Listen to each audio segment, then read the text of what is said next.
Tal como lo anunciáramos, vamos a conversar ahora en Enfoque de los Sábados con el ministro de Economía y Finanzas, don David Tuesta Cárdenas, que ha tenido la gentileza de aceptar esta entrevista.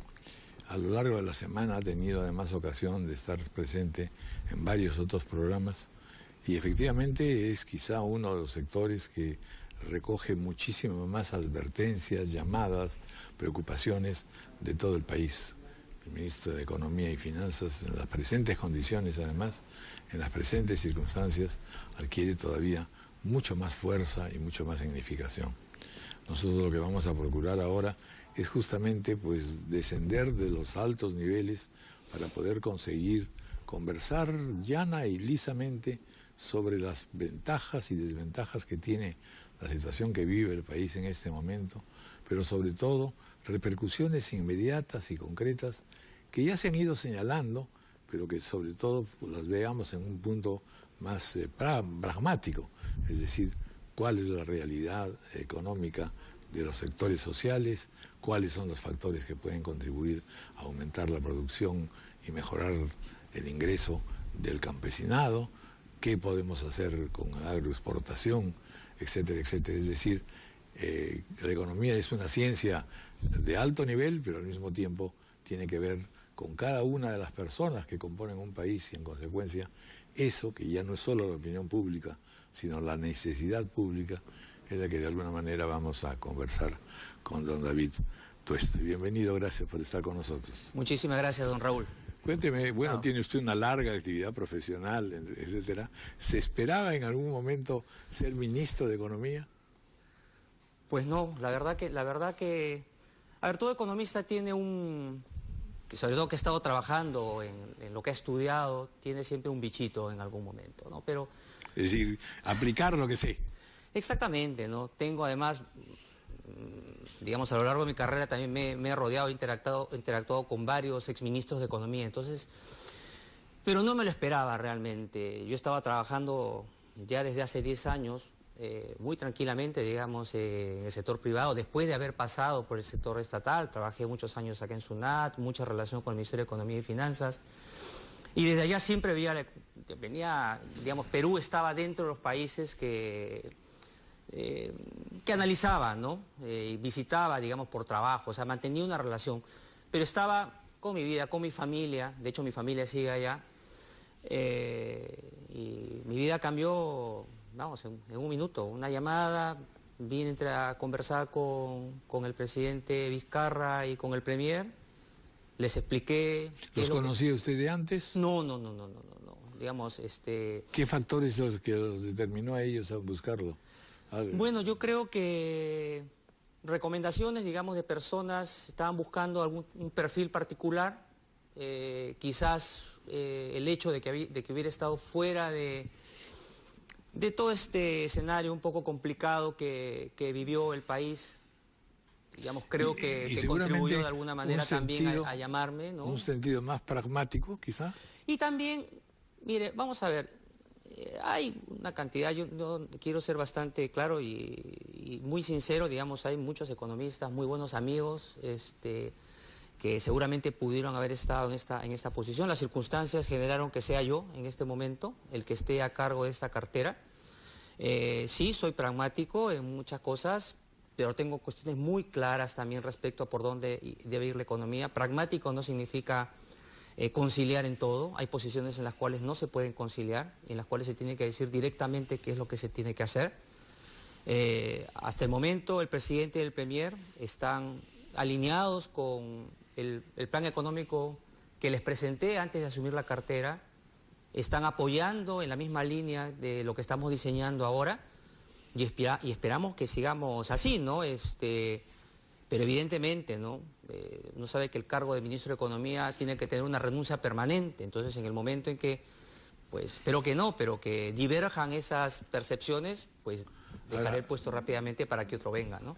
Lo que ocurre, sin embargo, es que en realidad esta segunda administración, por así decirlo, gubernamental, es consecuencia de no digo del fracaso, pero sí de la falla de una primera administración, es decir, han pertenecido a otro proyecto, a otro programa, o por lo menos a otras circunstancias. ¿Cuánto de lo que se hizo o no se hizo con Pedro Pablo Kuczynski va a tener que ser examinado, analizado, descartado en muchos casos por ustedes? ¿Hay nuevos planteamientos o en realidad se puede también imaginar que se recogen algunas de las iniciativas que ellos tuvieron brevemente? La verdad es que el gobierno anterior y en general, digamos, todo el contexto político previo no permitía hacer muy poco. Yo creo que el gobierno anterior, más allá de los objetivos que tuviera, estaba distraído, creo yo. Por la coyuntura inmediata. Exactamente. Yo creo que no fue su intención, pero muchas cosas que miraban a largo plazo y que deberían haber sostenido a la economía no se prestaron la atención debida. Hay muchas cosas que están vamos a referirnos en su plan de gobierno, que todo lo relacionado a impulsar la inversión, la infraestructura, como objetivos es correcto. Es lo razonable. Digamos. Es lo razonable. El tema es que los instrumentos que se utilizaron quizás deben ser perfeccionados, ¿no? Más que mirar hacia atrás, don Raúl, realmente lo que hay que hacer es mirar hacia adelante. Es mirar, dada la situación actual de parálisis económica, porque es lo que ha sucedido después de los últimos meses. Si uno observa los indicadores económicos, uno veía ya una ligera recuperación hasta mediados del año pasado y luego volvió a caer de golpe por todo este escenario. Después de haber tenido en realidad escenarios positivos, por lo menos en términos de crecimiento y de proyectos anteriormente, ¿no es cierto? Y ahora y ahora, don Raúl, hay que reactivar, ¿no? Ahora hay que reactivar y hay que tener también, yo creo, los indicadores hacia los cuales nos vamos a dirigir de forma más clara. Uno tiene que tener en primera línea que el objetivo de la política económica que vamos a avanzar tiene que tener como objetivo central que el desarrollo va primero. El desarrollo económico del Perú es lo primero. Y todas las políticas tienen que estar orientadas hacia ese desarrollo económico. Eso implica mayor crecimiento a corto, mediano y largo plazo, con políticas muy claras que el ciudadano de a pie y los grandes inversionistas también, de los cuales dependemos, entiendan, para generar empleo, para mejorar una serie de indicadores sociales que de verdad dan pena, y queremos ser país de primer mundo y nos hemos olvidado de esos indicadores. Y eso me parece muy interesante que lo señale así, porque efectivamente, por eso yo iniciaba la conversación señalando que quisiéramos bajar al terreno más pragmático y directo en toda esta conversación, porque en definitiva, digamos, en el sentir del común de la gente, primero se le escapan muchos datos y cosas de la oscura ciencia de la economía, pero en segundo lugar, en realidad, arrancamos con una sensación de que las cosas no avanzan, de que seguimos retrocediendo, de que, en fin, existen dificultades que afectan vivamente a la persona en su familia, en la cosa más individual y concreta, y que no tiene la suficiente explicación de por qué ocurren estas cosas en primer lugar, y en segundo lugar, hacia dónde se encaminaría una corrección a plenitud de nuestra economía. Permítame comentarle justamente esta frase que le señalaba y cómo todo el plan que estamos desarrollando se estructura. El tema de lo que le señalaba de el desarrollo va primero en este país, se sostiene en dos pilares importantes, ¿no? Primero es componente de crecimiento que les comentaba. Hoy necesitamos en el corto plazo una reactivación creíble y que permita un crecimiento sostenible en los próximos años. Y el otro pilar relevante es el de la sostenibilidad fiscal. Sostenibilidad fiscal no entendida como un criterio de ajustarse el cinturón, de subir los impuestos, no. Una sostenibilidad fiscal en la cual la gente tiene que pagar lo que tiene que pagar. Es parte de algunos comentarios que hice hace algunos días y que creo que es importante enfatizar en un momento. Pero son dos pilares: crecimiento en base a mayor inversión, que también lo puede explicar, mayor productividad, que vamos a pasar a trabajar con programas muy concretos e institucionalizados, tratando de que los próximos gobiernos los continúen, porque para trabajar a largo plazo no basta simplemente empezar hoy, hay que continuarlo. Y en la parte de sostenibilidad también Y permítame aclarar la parte fiscal. Sí, la parte fiscal, fíjese, hemos vivido en los últimos 11 años en un festín de la evasión, en un festín de la elusión. Cuando uno observa los indicadores, ve que en los últimos 10 años la recaudación tributaria ha bajado en 4 puntos del Producto Bruto Interno. 4 puntos. Cuando uno entra a ver a qué se deben esos 4 puntos, la mitad de esa caída se debe a mal control de la evasión tributaria, prácticamente 1,5 puntos, 1,5, se debe a que nos hemos relajado en el control de la evasión y la elusión. Y el otro porcentaje, 1 punto a políticas tributarias. Entonces eso hay que trabajar. Veamos primero esa parte que usted señala, que es la recaudación financiera. Porque en general, digamos, hay sectores de la sociedad que sienten que ya están pagando demasiado, que las cosas son muy caras, y que no funciona eso en los otros niveles. Sí, yo le voy a explicar. Entonces dicen, aquí hay exclusividades, y hay en realidad quien está más cerca del poder es el que se aprovecha. No ocurre así con las vastas mayorías. Yo le voy a explicar realmente. Hay verdades y medias verdades al respecto. Cuando uno toca el tema, todo el mundo coincide en que sí, que realmente la evasión ha crecido de manera escandalosa. Entonces, tenemos que combatir ese problema, el problema de la evasión, porque no es posible que exista esta caída en la recaudación y al mismo tiempo durante ese periodo, para usted que me pedía cifras concretas, que los datos, los indicadores de anemia en los niños haya crecido 44%, y uno observa la recaudación cayendo y con exoneraciones tributarias, que alguien me explique por qué tienen beneficios determinados sectores y los niños que tienen anemia van creciendo.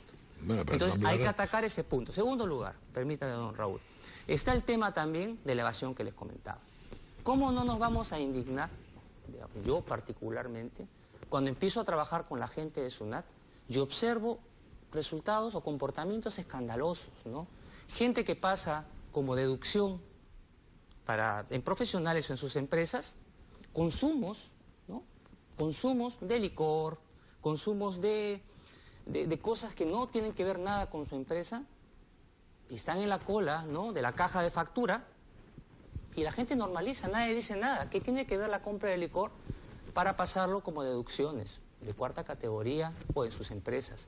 Cuando se hacen cruces de información y se observa que muchas personas que reclaman que se combata la informalidad, y se observa que tienen 2, 3 hijos en estupendos colegios, pagando un montón de dinero, y cuando se cruza la información y se ven sus declaraciones juradas, de pronto son pobres, no tienen dinero.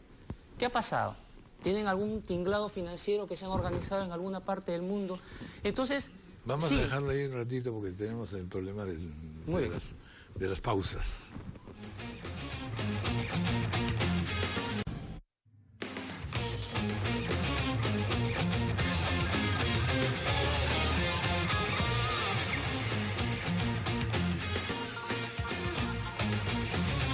Continuamos conversando con el ministro de Economía y Finanzas, David Tuesta Cárdenas.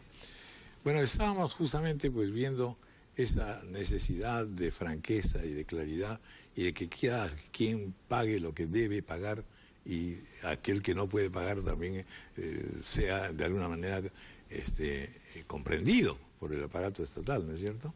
Exactamente, pero comprendido no significa... Mire, el otro día un colega pone un tuit, basta la persecución, que estamos hartos de la persecución. ¿Qué persecución con esta caída que ha habido en la evasión? O sea, por favor, o sea, la gente desvía el tema, la verdad. O sea, lo que ha pasado, efectivamente, hay en la calle una cantidad importante de informalidad. Efectivamente, hay centros que digamos, informales plenamente, ¿no? En diferentes partes del país, y la gente se escandaliza. Y hay sectores de la gran economía que se valen de esa informalidad también. Correcto, y a veces se crean su propia mentira. Dicen, bueno, como ellos se van, pues yo también, y lo legitiman de alguna manera. Entonces, este tipo de comportamientos, por ejemplo, de pasar o sea, colocar autos de lujo. Si usted ve la mayor parte de los autos de lujo que están ahí, todos son pasados a través de empresa. Entonces yo no entiendo cómo la ley permite este tipo de cosas. Estas cosas, por ejemplo, en un país más cercano como en Chile, no se permiten. Entonces, de verdad, acá se ha generado un festín y eso me indigna. Y me indigna sobre todo cuando veo los datos de anemia que le comentaba. 44% y subiendo la cifra, al mismo tiempo que la recaudación bajaba. Me indigna cuando veo que el 20% de los niños no tienen sus vacunas completas. Me indigna cuando veo que en enfermedades diarreicas, en enfermedades agudas, respiratorias, todavía un 15% de la población a este nivel. Me indigna cuando veo que hay el 40% de la población rural que no tiene desagüe. Me indigna cuando veo que el 20% de la población rural no tiene agua en su vivienda. Entonces, hay que recaudar, por favor, o sea, no podemos, se ha normalizado la evasión. Yo le cuento esta anécdota de la gente haciendo cola en Asia, que me cuentan amigos, yo no he vivido acá, y ven ahí las colas con licores para beber el fin de semana. Y a la gente le parece pues normal que estén haciendo cola en la de facturas. O sea, ¿qué es esto, no? Cuando vemos el cruce de información también de recibos electrónicos en peluquerías, se observa que el 50% de los servicios en peluquerías pasan con factura. ¿Qué pasa? O sea, acá realmente ya la gente está haciendo lo que le da la gana, en todos los niveles. Entonces es necesario que la SUNAT se ponga a recaudar de verdad. Así, inmediatamente uno va a decir, cuidado que se está volviendo izquierdista, cuidado que está diciendo cosas que son excesivas, que no son comprensivas de la actividad privada y sus esfuerzos. Pero don Raúl, y su mantenimiento entonces de la economía. ¿La actividad privada es evadir? Bueno, no sé, yo no sé si evadir es de derecha o de izquierda. Evadir o eludir no es de derecha ni de izquierda, es de ser un buen ciudadano, es de ser un buen ciudadano. Pero esa es una parte, si quiere podemos ir conversando después, pero la otra parte importante es la reactivación. Y ahí sí estamos comprometidos con una serie de políticas que después le puedo comentar. Ahí nos hemos encontrado en primer lugar con que esta reactivación no funcionó y ha sido unos terribles defectos de la administración Kuczynski, ¿no es cierto? Y no funcionó por qué razones. Aquí entra el tema de un lado burocrático, pero por otra parte la manera de articular los esfuerzos del gobierno central con los gobiernos regionales, por un lado, y el hecho de que en realidad se hayan creado, sobre todo en los gobiernos regionales, una serie de intereses y capillas que también complotan con su articulación necesaria con el gobierno central. En otras palabras, eso no una dificultad a los efectos de la reactivación económica, encontrar una vía de coordinación estrechísima entre gobierno central, gobiernos regionales y gobiernos locales. Es la forma como está estructurado nuestro país. Entonces, efectivamente, hay que buscar esa coordinación para el desarrollo de las políticas. Lo que observamos, y de alguna manera todo lo que ha sido el proceso de la reconstrucción, a veces nos desnuda claramente todas nuestras incapacidades, ¿no? Se requiere invertir muchísimo, ¿no? A todos los niveles, pero sobre todo a nivel subnacional. Hay una ausencia de capacidades enormes, ¿no? Ya simplemente voy a tomar ahora este ejemplo de la reconstrucción, el cual queremos cambiar sustancialmente porque tiene que ser efectivo. Gran parte del proceso se ha debido a que los propios unidades ejecutoras a nivel subnacional no han tenido las capacidades, en muchos casos, ni siquiera de convocar concursos, ¿no? No han podido utilizar. No es un tema de recursos, es un tema de cómo ejecutar los recursos. Entonces, de profesionalismo, de capacidad. Correcto, pues, pero ahí lo que hay que hacer es justamente, donde faltan capacidades, hay que ponerlas mientras se van construyendo a largo plazo, a mediano, las capacidades necesarias de estos grupos. Admitidas porque implícitamente en lo que le vengo señalando, lo vamos a ir a tocar también, es decir, lo que tenemos que ver es el grado de convicción que tienen las regiones, y vamos a entrar a un proceso electoral regional dentro de poco, sí. El grado de convicción que tienen de la necesidad de esta articulación responsable y al mismo tiempo bilateral en términos de calificación de acción. Mire, yo creo que la convicción existe. Hay gobiernos regionales más capacitados que otros. Fíjese, simplemente como ejemplo, tenemos al presidente y al premier, que han sido dos gobernadores o presidentes regionales exitosos. y han logrado, ¿no?, gracias a sus capacidades, ¿no?, y ante contar con un buen equipo en sus regiones, bueno, y recursos también, por supuesto, han conseguido, digamos, éxitos en sus respectivos espacios. Yo he tenido reuniones con los gobernadores regionales recientemente y todos están firmemente con la convicción de querer hacer cosas, pero se encuentran con este mal estructural que recorre todo el país, que es con la falta de capital humano. Yo creo que ahí está el fondo del asunto. Entonces, desde ese punto de vista, el gobierno central, el Ministerio de Economía y Finanzas, que es uno de los ministerios más fuertes que tiene el país, pues tiene que ser más proactivo y ayudarlos en este proceso justamente, por ejemplo, de ejecución. Y de hecho, para el caso de la reconstrucción, el propio Ministerio de Economía y Finanzas va a poner equipos directamente, personas ayudando justamente en las regiones más críticas para que puedan ejecutar. Ya tenemos un programa que estamos trabajando en mucha sintonía con el sector transporte, vivienda, con otros sectores ejecutores grandes como salud, educación, para conseguir una mayor efectividad en el corto plazo. Pero lo que hay que hacer también es empezar a invertir inteligentemente en educación y que ésta llegue a todas las regiones. Bueno, ahí tenemos entonces dos casos importantes, ¿no es cierto? Por lo pronto, gobiernos regionales que necesitan personal adecuado y convincente y que se les puede prestar todo ese apoyo desde el gobierno central. Y lo segundo, pues tenemos el tema de las inmensas necesidades, ya no solo en materia de educación, sino también de salud y de empleo. Correcto. En consecuencia, es una acumulación muy grande de necesidades.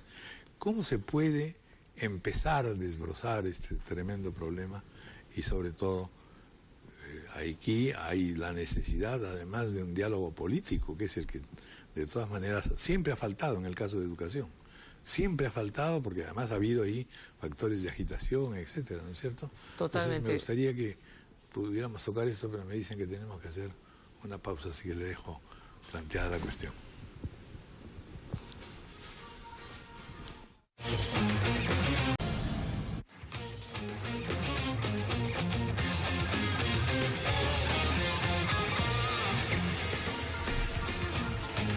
Nos habíamos quedado justamente en el tema de ver cómo fortalecer a las regiones, por un lado, cómo lograr una articulación con el gobierno central y finalmente, seguramente, tener una visión en la que se pueda compartir lo que son las necesidades básicas para la población en su conjunto, del mismo tiempo las necesidades básicas para la reconstrucción que tienen que ver con los sectores económicos. Perfecto, don Raúl. Yo creo que acá lo mejor es intentar verlo desde una visión primero agregada y luego ir aterrizando a las preguntas, ¿no?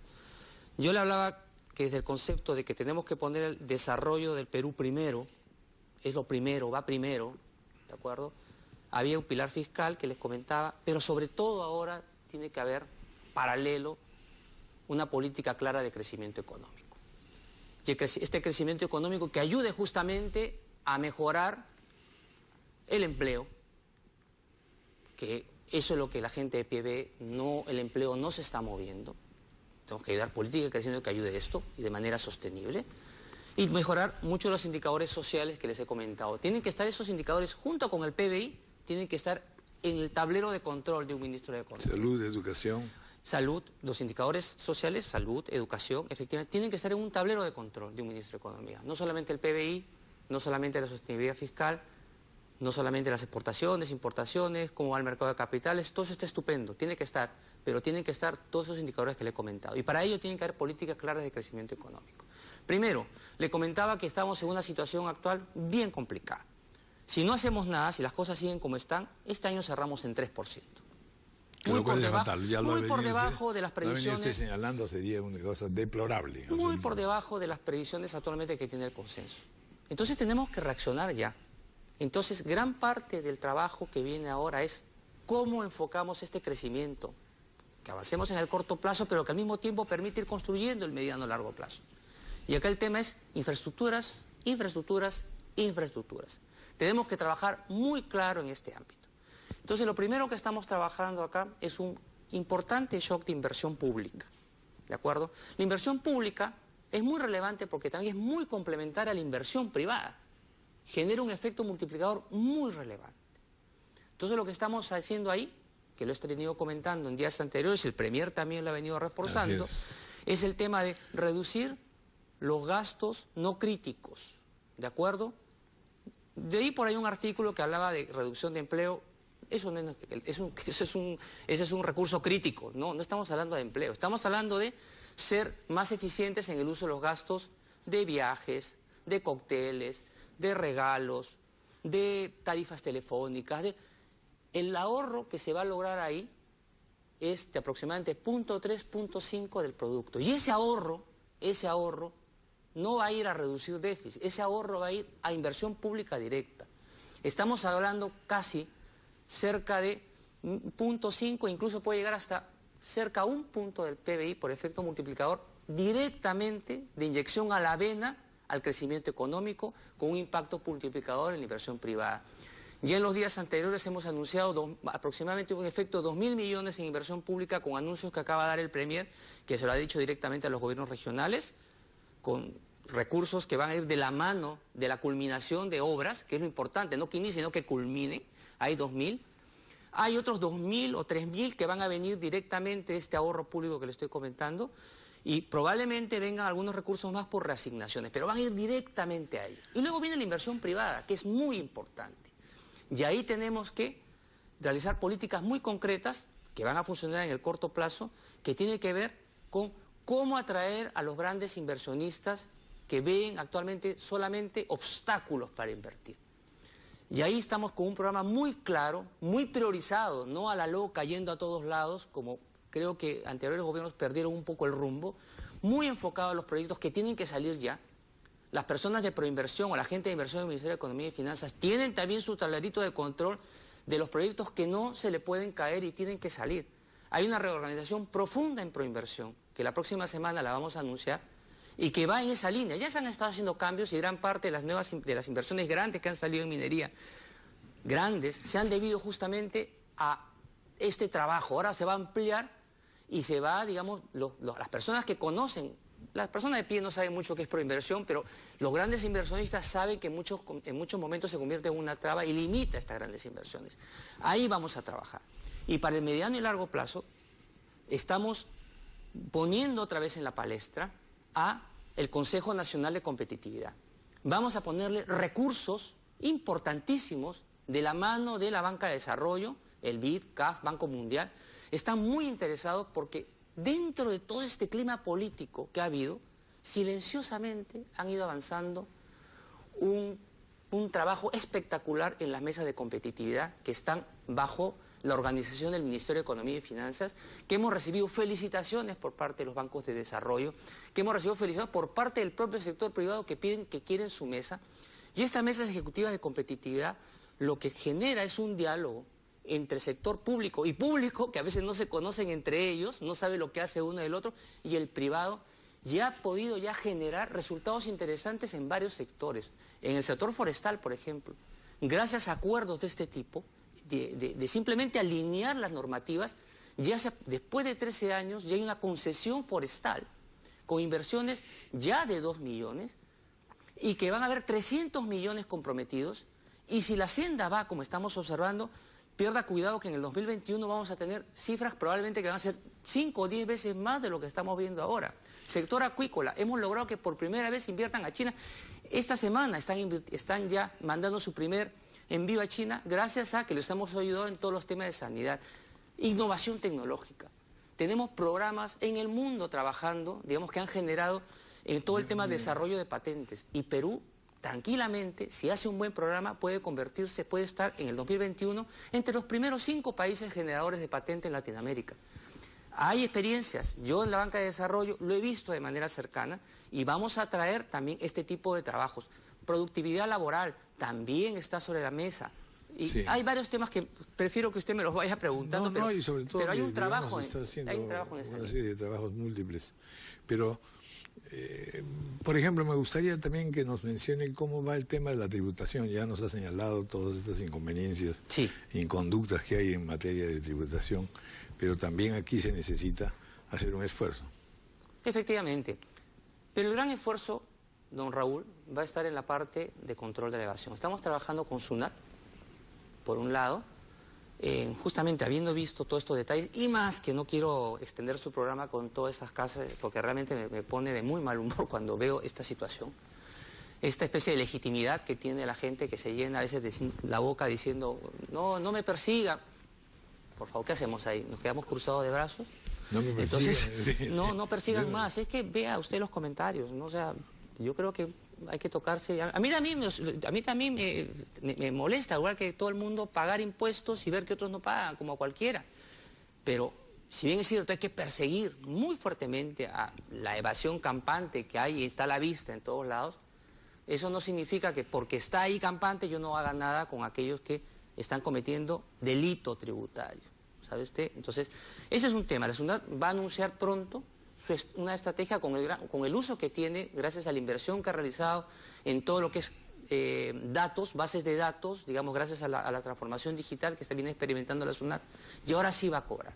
Pero por otro lado, hay que incorporarle cambios en los códigos tributarios para que realmente las sanciones sean coherentes, no cualquier sanción, vamos simplemente, fíjese, simplemente alineando el tipo de sanciones con la Alianza del Pacífico. Bueno, para empezar, señalando, mire que me estoy dando cuenta de esto, Lo primero que se va a hacer, efectivamente, lo primero que va a hacer es enviar a estas personas, a este tipo de casos que le he comentado y decirle, oiga, porque de repente hay una explicación, ¿me entiende? De repente hay una explicación. O de repente en realidad nadie le ha llamado la atención antes. No, de repente pues sí, los gastos de peluquería pues me he equivocado, ¿no? Sí, corresponden, hay que pasarlo pues en una empresa financiera, quién sabe, ¿no?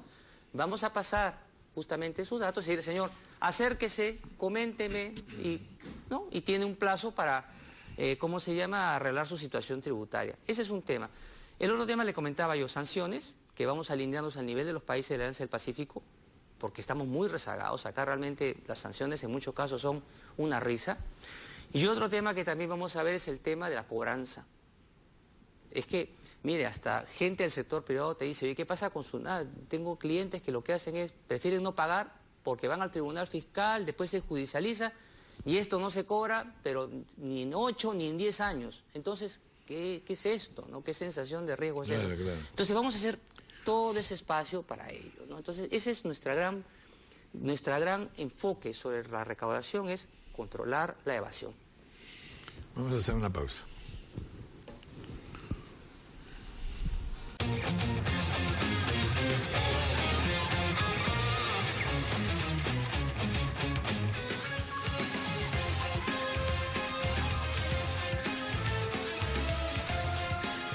Hay, por supuesto, multiplicidad de otros temas que podríamos estar abordando y lo haremos en varias entrevistas con el actual ministro de Economía. Pero me parece interesante, sobre todo, el énfasis que está poniendo la presente administración en la reactivación sectorial, en la reactivación productiva.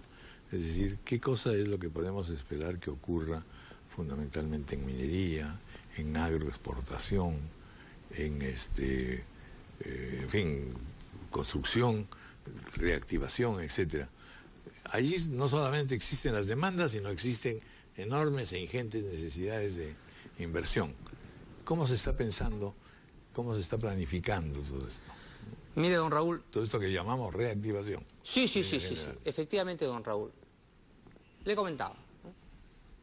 Si no se hace nada, vamos a crecer a niveles de 3 y eso tenemos que cambiar.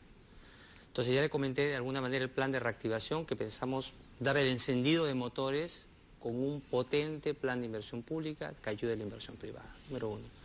Número 2, desde ya, ¿no?, generar todos los espacios claros para que el sector privado, para que la inversión privada se genere y empiece a producir empleo. ¿Qué son espacios claros? Espacios claros significa reducirle todo tipo de restricciones, obstáculos que impiden orientar correctamente su inversión. Trámites innecesarios. ¿Liberalización tributaria también? Trámites, no.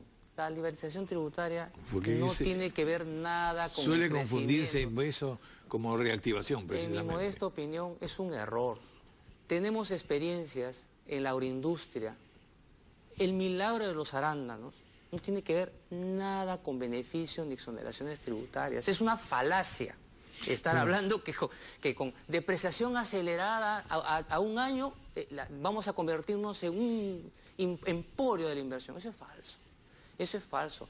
Yo creo que el gran problema de este país en su historia es anclarnos en facilitar, ¿no?, reducir impuestos para que se invierta. Gracias a Dios, cada vez hay más ejemplos peruanos, sobre todo en la agroexportación, que demuestra que lo que necesita es que el Estado les dé las facilidades. Les ayude a invertir. Así es. Les dé capacitaciones. Y una representación adecuada también. Abra espacios, abra mercados, ¿no? Que no se meta por medio a obstruir. O sea, el rol del Estado no es estorbar, el rol del Estado es facilitar. Y el pequeño y mediano productor, sobre todo pienso en la agricultura, por ejemplo. Mire usted, ahí hay un tema clave, ¿no? Varios temas clave, digamos, efectivamente tiene que ver con innovación, capacitación. Ahí también estamos trabajando en programas de capacitación al sector agrícola. Tenemos que llegar a través de las bancas de segundo piso, a través del sistema financiero. Y ahí lo que se requiere es un buen foco de financiar, de ayudar a financiar, por un lado, al sector agropecuario, pero realmente al pequeño agropecuario. Por ejemplo, yo creo que ha habido muchos problemas en el enfoque que se ha dado con el Banco Agrario. El Banco Agrario no ha estado prestando en los últimos años al que necesita. Ha estado prestando al agropecuario grande, incluso en muchos casos para cosas que no tienen que ver con la mejora del sector. Entonces ahí vamos a trabajar un buen programa con créditos de bancos de desarrollo, con créditos de COFIDE, orientados directamente a que realmente llegue al productor. De la mano de esto tiene que haber todo un desarrollo en el marco de la formalización, en el marco de asegurar los derechos de propiedad de las tierras, tiene que haber toda una asesoría directa en cuanto a tecnología. Todo eso, don Raúl, que le estoy hablando, no es sueños de opio. Estas cosas funcionan en varios países. Hay experiencias en Colombia muy interesantes. Son necesidades impostergables. Hay experiencias en Panamá de no se necesita ser riquísimo para eso. No, hay que tener ganas de hacerlo y luego institucionalizarlo. Porque lo que pasa, don Raúl, es que después yo me voy de acá unos meses y después se olvidan, ¿no? Claro. Entonces acá hay que intentar generar los candados para que esto continúe, para que otro ministro que venga y otro presidente que venga tenga ganas de seguir haciéndolo. Dos aspectos que me parece que son centrales también dentro de los cambios que ha tenido la sociedad y que está teniendo la sociedad peruana. Una primera, la participación de la mujer, creciente, importante, y que necesita también, por supuesto, alientos. Y lo otro es políticas de juventudes. Aquí estamos hablando de juventudes que no son a las que estamos acostumbrados, es decir, que están participando de la revolución informativa, de la información digital, que tienen una participación crítica además frente a la sociedad, esa capacidad de comunicación tan rápida que excede incluso a los medios tradicionales. En otras palabras, estamos con una juventud ansiosa de tener también oportunidades de participar en una gestión de desarrollo. Totalmente de acuerdo, don Raúl. De hecho, en varios países del mundo, justamente atendiendo el tema de que los jóvenes cada vez tienen mayor participación, incluso están pensando en algunos países en la reducción de la edad para que ejerzan sus derechos civiles, para que puedan votar, ¿no? O sea, cada vez, digamos, la sociedad está teniendo una transformación impresionante y cada vez hay que escuchar más, efectivamente, a los jóvenes. Los jóvenes se expresan. Yo cuando veo las redes sociales, muchas de las preocupaciones, ¿no?, respecto al futuro del país, respecto al futuro de la economía, vienen de los jóvenes. Ven cada vez una mayor precariedad en el empleo. Dicen, ¿cómo va a ser mi trabajo al futuro? ¿Voy a tener los mismos beneficios? O me están haciendo estudiar cosas que en realidad no me van a servir. Exacto. O en general tengo muy mala educación secundaria, universitaria. Exactamente. O sea, nosotros, si esto ya es preocupación para los jóvenes en países desarrollados, acá es enorme. Entonces realmente la tecnología, si bien es cierto, nos provee de herramientas para mejorar muchas cosas, también el avance tecnológico nos coloca tremendos retos como país en vías de desarrollo para darle esa predictibilidad o preparación a un mundo de mayor incertidumbre, ¿no? Y eso se necesitan capacidades y el Ministerio de Educación tiene que trabajar duramente. Seguramente el Ministro de Educación le comentará, porque es realmente un profesional, claro. Daniel Alfaro, claro, que le puede comentar sus ideas respecto a esta línea. Mujer.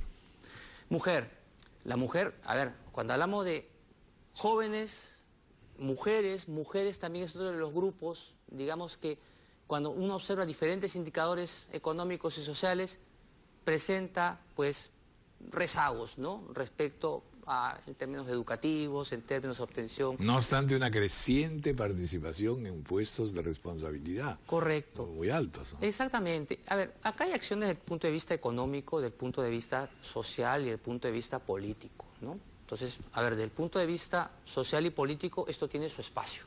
¿De acuerdo? Tiene su espacio y hay ejemplos en muchos países respecto a decisiones en cuanto a si van a haber proporción mayor o menor de mujeres, digamos, son temas, digamos, que ya van en una línea que tiene que tomarse por ese lado.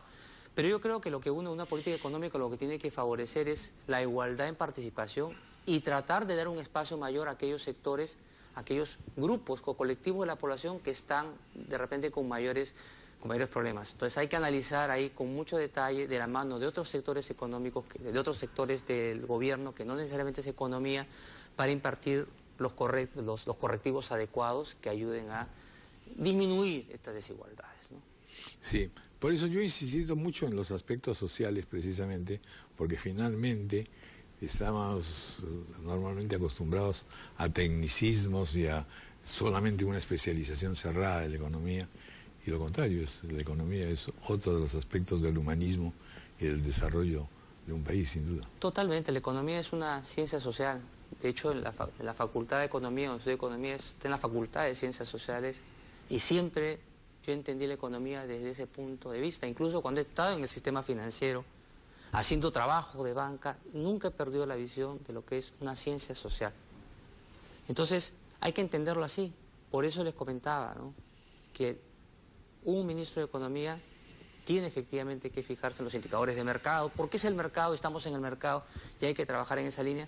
Pero no hay que olvidar que el ciudadano de pie quiere que le mejoren sus condiciones reales, sus condiciones su día. Entonces hay que tener eso en el tablero de control. Bueno, muchas gracias y la mejor de las suertes en este trabajo que le espera. Muchísimas gracias, don Raúl.